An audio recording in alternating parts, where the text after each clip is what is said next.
I'm not kidding with Brasilia, by the way. Built by a fascist, of course. Look, it's literally like one main 300-foot wide promenade. And then in the center, you've got like the palace with the place where all the military parades would be held. No one builds planned cities correctly anymore. Bro, what is this? This is what fascists love building shit like this, dude. They love building shit like this. And then you look at it from up close and it's like, "Oh god, there's parking lots next to every building." Look at all the empty space. Literally, look, here's a gigantic, like, 6-lane. You've got a park ruined by multi-lane roads going through it at curve. Like, multiple lanes and bridges over it, so you're always getting subjected to car noise. And every fucking building has a parking lot next to it. And it's like, oh my god, this is wretched. Fascists are terrible at building planned cities. By the way, this is exactly what whatever the fuck you wanted to call it, Germania, would have looked like. Hitler's super city. This is exactly what it would have looked like. If ever you want to imagine, people are like, you know, oh, I bet it would have been like a big futuristic city like Coruscant. We know what fascists build, okay? And we know what the Nazis built. They sucked. Their architecture looked like shit. Their architectural projects looked like what today we mock for being boring apartment buildings. The best they ever got was like neoclassicism, which, wow, real original, copying a 2,000-year-old art style. That hasn't been done before. Look at how barren these lawns are. It would have looked just like this, man. It would have been like boring, fucking inhuman shit. I'm so happy Nazis didn't permanently ruin Art Deco for everyone. You know the Nazis didn't like Art Deco, right? Like, there's been a lot of contention about this, but the Nazis thought of Art Deco as degenerate. The use of gold and like striking modernist angular lines and decoration to ornament buildings, they didn't like that. They wanted everything to be pillars and eagles, pillars and eagles, pillars and eagles, because they were fucking boring.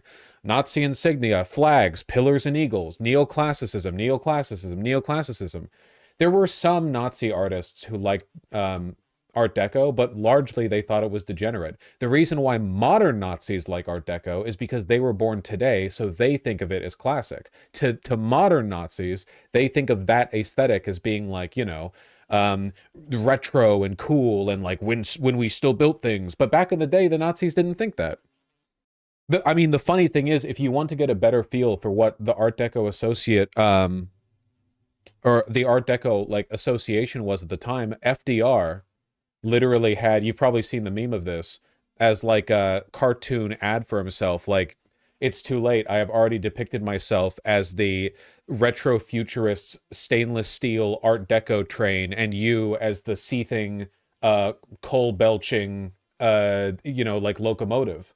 The like what we now consider retrofuturist, but back then was just futurist. Nazis hated futurism. They only liked futurism in the context of like their kish obsession with, you know, cultural revivalism and I don't fucking know. Like that. I've made my point, whatever. Ramble about this shit forever. I guess the clearest indication that you're going to get of the point that I'm making is that the Nazis killed the artists who made paintings that looked like Art Deco. Like, they literally had the degenerate art gallery, which they all love, by the way. They put, like, 2 galleries out. The approved art and the degenerate art to show you what not to do. Everyone went to the degenerate art, and they're like, yeah, I hate this, while looking at interesting shit. Going to the degenerate art gallery and listening to Graduation, and then going to the approved art gallery and listening to the gospel music that he put out in the last album. I don't know the name. I don't know. I was just thinking, like, what's good?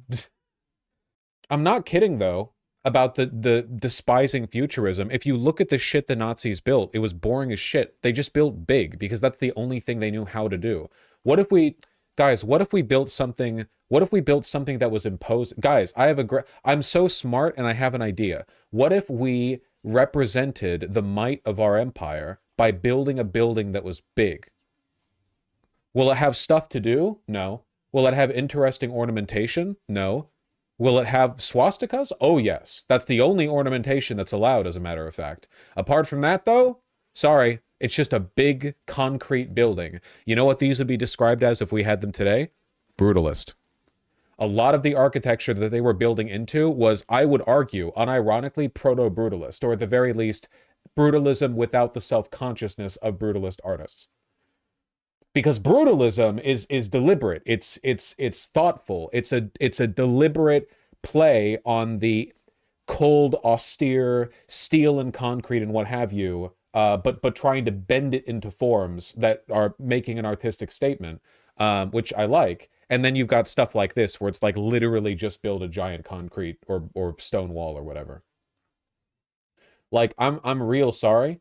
Oh, this is a tiny image. I'm sorry for anyone in chat with bad taste. This shit ugly as fuck. Wow, you took like one of the simplest architectural forms and you made it big. See, this is like a model of planned Germania or whatever, and it's like, is this interesting to you people? I'm like, genuinely, it's like really boring. It's really boring. This was meant to be like the capital of the planet. Like all the wealth of the world, all the stolen gold into like a glorious capital city, and it's like, what if we put 10 pillars out front and then there was a dome? This is like step one.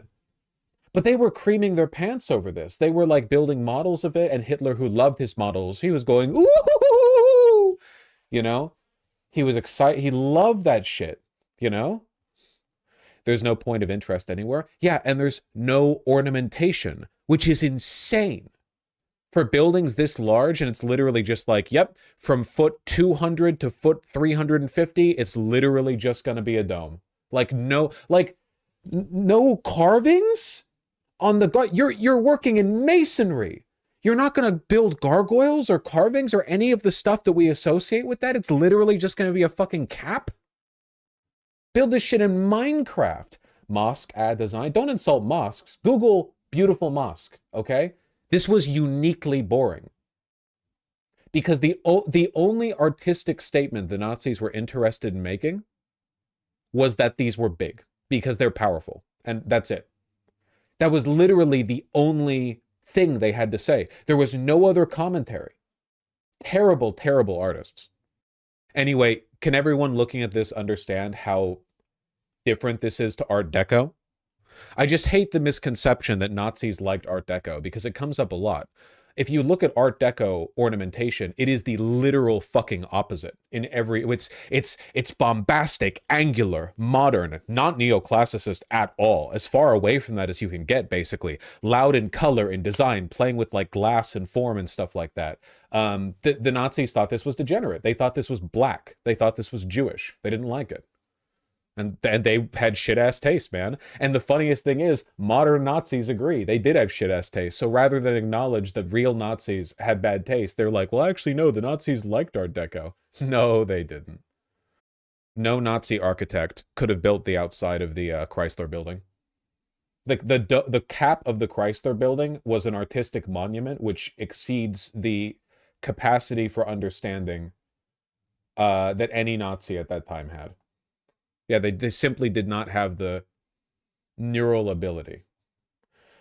Look at Italian fashion art. Italian futurism is a real thing. But Italy did not go anywhere near as hard as killing all their interesting artists as Germany did. Totally different. Like, Italian futurism was not like the Italy's most coked up hyper race fanatics coming up with ways of like demonstrating the glory of Mussolini's reign or whatever. They were more in line with modernist trends at the time, and Mussolini was not as harsh in cracking down on them. Largely, I assume, because he thought they were cool. The Nazis were fucking psychopaths and anti-art. The Italian fascists were anti-art in the way fascists typically are, but when it comes to being anti-human, it's difficult to beat the Nazis. They really ran the laps on that one, you know? It's difficult to be more inhuman than them. Yeah, they won the best fascism prize. Okay, I think I've made my point. I'm sorry. This particular one just gets my goat because the idea that Nazis had like a cool aesthetic is literally just, hey, doesn't everyone like the Hugo Boss suit? Which isn't even that impressive and genuinely doesn't look that different from plenty of other contemporary officer uniforms at the time. And then they forget that genuinely the Nazis were probably the most dripless fucking society of that era. Like, just remarkably bad.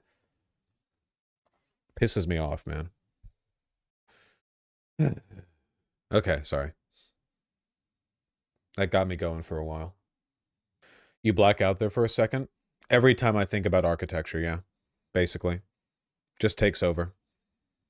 I like the Chrysler Building more than the Empire State Building, too. Yeah. But let's not pit two bad bitches against each other. Polyester is a terrible material, right? Not, like, innately, but in a lot of cases, yes. Favorite kind of architecture? The kind that works well with its environment. That's like asking me like favorite kind of painting, you know? Like everything has a statement to make. Most buildings made nowadays make the statement the builder wanted to save money, and that's all they have to say. Which is very depressing, you know? It's one of the reasons why people tend to like visiting towns that were built in an older time. Detroit has one of the greatest Art Deco atriums of all time, and it's a bank. Last thing I'm looking at. Yeah, I've seen this. Insane. Genuinely a crime that this is a bank. I'm not kidding. The fact that you would go in here to like ask for a loan for a mortgage or what, like the fuck, yeah.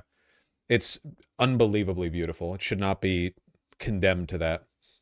You've seen that shit where like beautiful buildings are now like, it's just, there's like a Starbucks there. I saw that a lot in Barcelona, where down La Rambla, like the big main track, there were buildings that were clearly meant for some like big old purpose, and then you'd go in, and it was like an H&M or something. It's like that in every big city now. That's most of Spain. Yeah, Spain's pretty poor. All that modern furniture looks so stupid in there. Yeah.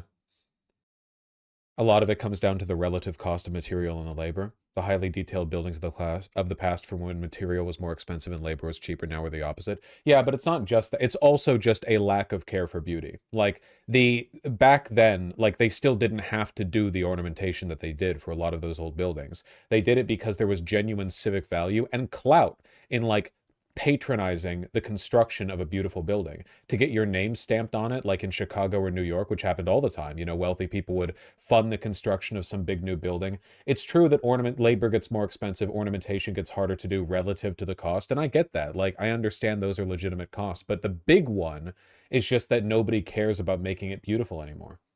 And that really sucks. Really, really sucks. Oh yeah, I saw this. Happy birthday, David Lynch. I went to the Apple store that used to be the theater in this scene. Just, like, ruinous. Like, spiritually dead. Especially for an Apple store. Because Apple stores are deliberately minimalist, you know? Google Victorian Social Cathedral. No, we have to move on! We have to move on.